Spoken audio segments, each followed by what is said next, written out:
La résilience, c'est notre capacité à rebondir après les épreuves.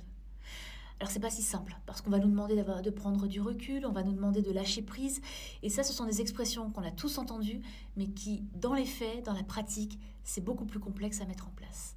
Pour autant, notre cerveau a quand même de grandes capacités.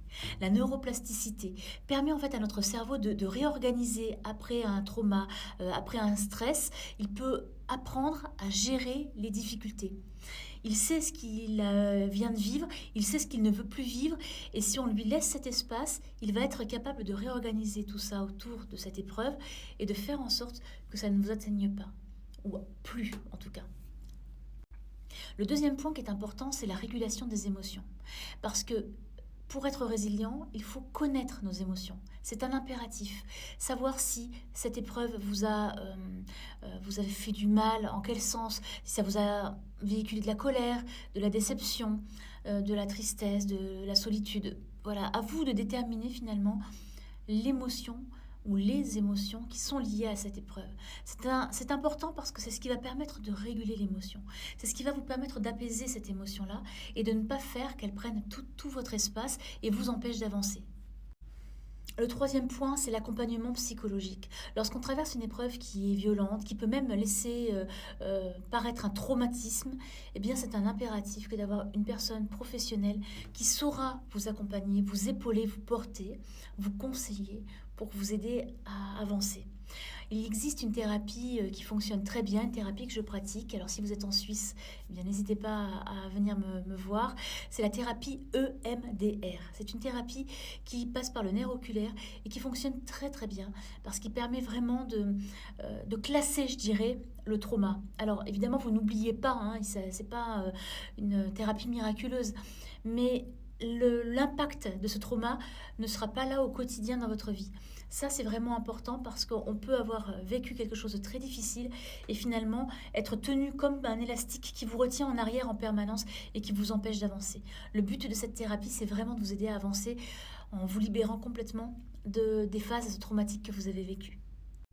Le quatrième point, c'est le soutien social. Évidemment, vous entourer, c'est tellement mieux parce qu'on se relève beaucoup plus facilement lorsque l'on a quelqu'un qui nous tend la main. Donc, il ne s'agit pas de raconter votre vie à tous ceux qui veulent bien l'entendre, mais vous avez probablement des amis ou de la famille pour vous aider et puis pour vous soutenir dans les épreuves, parce que c'est comme ça, effectivement, qu'on peut plus vite se relever. Le cinquième point, c'est de donner un sens à l'épreuve. Viktor Frankl, qui est un psychiatre qui a été déporté pendant la Deuxième Guerre mondiale, donc qui a vécu pour le coup des atrocités, expliquait que ce qui l'avait aidé à se rebâtir et à survivre à l'horreur, eh bien, c'était d'arriver à trouver un sens à la souffrance en général, à sa propre souffrance. Alors, je me souviens plus exactement de ce qu'il avait dit le concernant lui. Je sais que ça m'avait marqué parce que je me suis dit, mais quand on vit des choses aussi terribles, je pense qu'il faut une force de caractère qui surpasse tout pour arriver à donner un sens. Parce que tous les points que je vous ai énumérés avant, ils sont à la portée de tout le monde. En revanche, le cinquième point, ça relève quand même d'un esprit très fort. Il faut beaucoup de courage et beaucoup de force pour admettre une situation qui parfois elle n'est pas acceptable dans notre vie. Donc donner un sens, c'est peut-être trouver une excuse, peut-être même l'inventer, l'excuse, pour que accepter un peu l'inacceptable. Alors je vais vous donner un exemple, mais pour le coup, qui n'est pas d'une grosse épreuve de vie, bien sûr que non. Mais là, c'est juste pour vous donner un exemple, pour vous faire ressentir ce que je veux vous dire, pour donner un sens. Si par exemple, vous êtes en voiture, qu'une personne vous coupe la route, ça vous stresse, vous freinez brusquement, peut-être que vous avez eu peur, vous avez peut-être frôlé l'accident, vous allez peut-être vous mettre en colère, enfin bref, peu importe. La voiture continue, vous aussi, la journée se passe. Qu'est-ce qu'on peut mettre à la fin de la journée pour donner du sens à ce qui vous a fait peur, à ce qui vous a mis en colère à ce moment-là? Donc c'est bien ce que je vous dis, c'est une petite épreuve, il ne s'agit pas d'une grosse chose là pour le coup. Eh bien, peut-être de dire, voilà, ça m'a mis en colère, j'ai vécu ça, ça m'a mis en colère, j'ai eu peur, j'étais vraiment pas bien. Ok. Maintenant, il faut donner du sens à l'épreuve.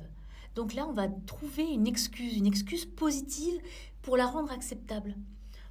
Je sais pas, par exemple, dire, eh bien, cette personne m'a fait une queue de poisson parce qu'en réalité, sa femme était en train d'accoucher derrière la voiture, à l'arrière de la voiture.